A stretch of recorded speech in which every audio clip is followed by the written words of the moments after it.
so much for joining me today for our Speaking Truth to Youth series. What in your youth caused you to become an activist? It took me a long time to recognize what my earliest memories of a nonviolent action or an activism action were, simply because there's a lot of things that we do in our lives that we don't think of as activism till we learn that they are part of it much later. For me, that was working on my family's organic farm. So I grew up in northern Maine, picking potatoes and pulling weeds and picking out potato bugs from the fields, all those unglamorous works. But we also formed a cooperative of 10 small farms and went and to distribute our product. And we were part of the local food movement, which has really taken off since I was a kid. So it wasn't until years later when I was studying about Gandhi and his constructive programs, things like how Gandhi used to spin the cloth that they would wear, and they would make salt in defiance of the laws against making salt, that I recognized that picking potatoes as part of the local food movement was a nonviolent action, was a way of being active and being an activist. I think there's a growing understanding that if we want to have healthy communities, we need local farms and we need to support them actively and consciously. I started to get active as an activist in 2011. I was in my late 20s by then. But when Occupy Wall Street cropped up, not just in New York City on Wall Street, but in the 400 encampments that sprang up in small towns, big cities nationwide, opposing economic inequality and the concentration of wealth in the hands of the very wealthy. The one in the town that I was living in happened right across the street. It was impossible to ignore. And so I literally stuck my head out the door and went down to the other side of the street and listened to what the activists were saying and joined some protests and learned how to do that kind of work. And it was a real eye opener for me that, if we're not active in social change, then the people who are active are the ones who are going to shape the future. And that may not be the future that we want to inhabit. So being active is a requirement of being alive, of being a human being. And it needs to be woven into our lives from the start to the finish. There's no escaping it. Human beings around the world have met disastrous situations with nonviolent action over and over again. They've risen up against dictators, they've stopped authoritarian regimes, they've halted backslidings and coups and reversed it for democracy. They've stopped toxic contamination and big oil and gas pipeline projects. So I feel that wherever people are getting organized, there's always hope. And in fact, that is the hope that we need to look for and actively foster in our world.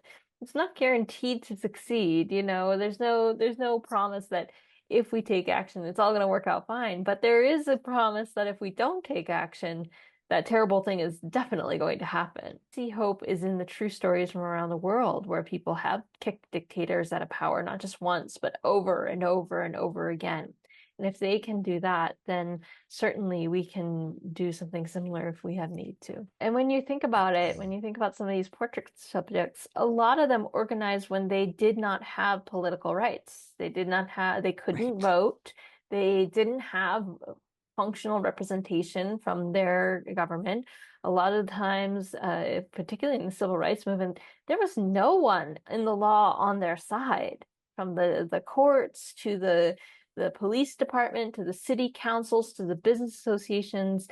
In the Deep South, every single one of those was racist, right? So Right. here they were up against everything. And they used nonviolent action to challenge and transform that, to desegregate against the powers that be, let's say. Or if you think about Alice Paul, she was campaigning for suffrage. Nobody wanted to just give it to her. They had to Right. demand it. Or Mother Jones, who rallied the early labor movement over and over and over again. She said, "I've never had the right to vote, but I have raised heck up and down this country." What gives you the courage to keep doing this? For me, it's this intersection of a sense of integrity that I have values in the world, and if I don't stand up for them, then I'm already sacrificing something. Dr. King said our lives begin to end the day we stay silent about things. I really feel that strongly. So part of courage for me is this sense of I have to stand up. I have to take action. The other part of courage is, like we've been saying, knowing these true stories and drawing from history and also looking around at the present at who's standing up over and over again in very courageous ways and reframing what it means to be human and what it means to be alive. We're told one story by our culture, which has something to do with we go to school, we get a job, we try to build a career and become a success, or we're trying to be an influencer and have a million followers. These trajectories that are based on a certain kind of value system. And they try to tell us that that's what it means to be human, succeeding in that way. For me, what it means to be human is to spend the hours and days of my life expanding social justice in our world, expanding the rights and the freedoms for all people, not just some people. That this is what it means to be alive and in these bodies, is to get to be part of these movements for change. In a way, part of courage comes from a sense of purpose, integrity, and intention of what it even means to be born and alive right now in human history.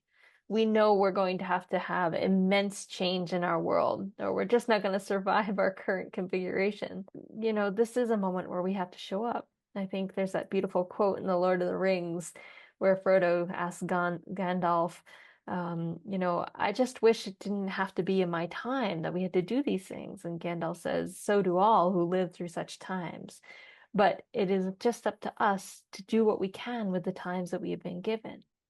And here But we are. what advice do you have for young people? Be curious. Get curious. One of the things that got me onto this path was right after the Occupy movement. I wanted to write the Dandelion Insurrection, and I posited a hidden corporate dictatorship in a time that looms just around the corner of today. I was writing away, I had all the problems laid out, and I didn't know what to do. I didn't know how to get rid of the hidden corporate dictatorship, so I literally Googled it, how to bring down dictators non-violently.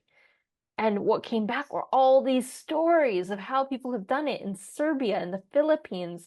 In this picture right here, the women of Liberia, mass action for peace. Over and over again, people have been doing this work, and I learned so much. I just started studying it. So, we talked about we wish that we could change what's taught in the schools. And, I want to give teachers a lot of credit.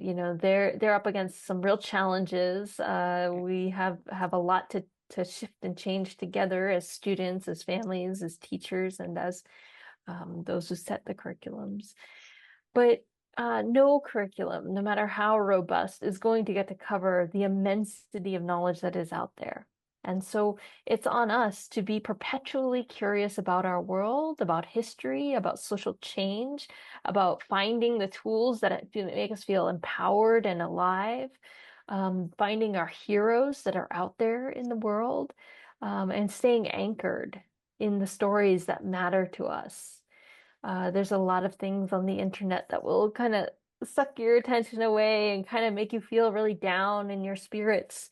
And it's important to remember that the internet is this tool through which we can connect to the incredible lineage of nonviolent struggle in my case, but whatever it is that brings you alive, if it's poetry, go look up the most amazing poets right now.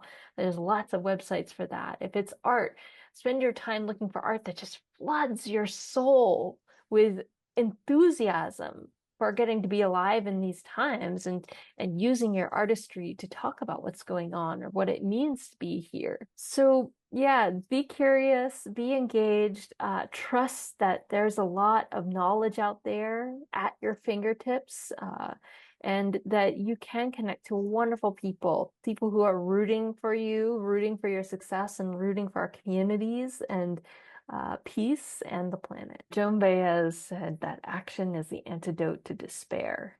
And I love that. Joan Baez, who has been both an activist and a musician all her life, onward. She's never stopped. So thank you so much